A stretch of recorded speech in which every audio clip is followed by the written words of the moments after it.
Luka 11:21 hadi 22, Biblia inasema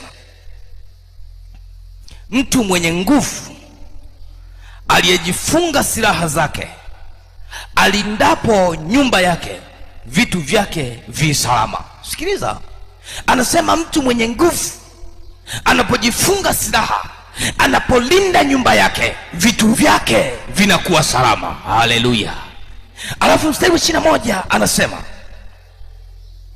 ule mstari wa 22 anasema, lakini mtu mwenye nguvu kuliko yeye atakapomwendea na kumshinda, amnyang'anya silaha zake zote alizokuwa akizitegemea na kuyagawanya mateka yake.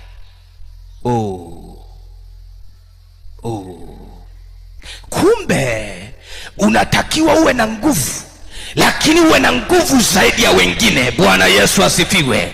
Kuwa na nguvu peke yake haitoshi, mpaka uwe na nguvu zaidi ya wengine. Uwe na nguvu, lakini nguvu zako ziwe zaidi ya wengine, kwa sababu unapokuwa na nguvu, akija mwenye nguvu zaidi yako atakunyang'anya ulivyo navyo. Haleluya! Ninakutamkia kwa jina la Yesu, uwe na nguvu zaidi ya wengine. Watakaokuja kukunyang'anya washindwe kukunyang'anya ulivyo navyo, bali waache walivyo navyo kwako. Kwa damu ya Yesu Kristo wa Nazareti, kila kilicho chako hakitanyang'anywa.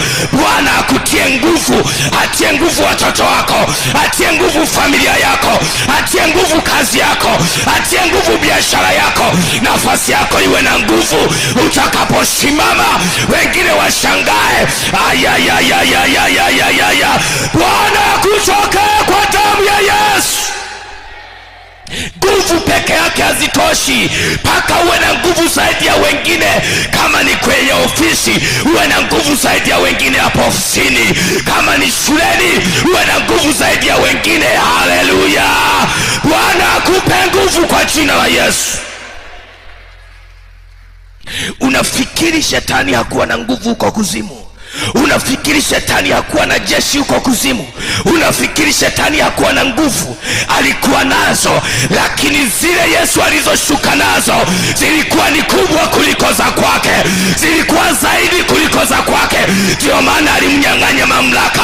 Hata mimi ninakutamkia leo, uwe na nguvu kuliko wanaopambana na wewe, uwe na nguvu kuliko na wanaopigana na wewe, uwe na nguvu kuliko madhabahu zinazosimama kukupiga, uwe na nguvu zaidi yao kwa damu ya Yesu. Nguvu za Bwana zishuke juu yako, nguvu za Bwana ziwe na wewe.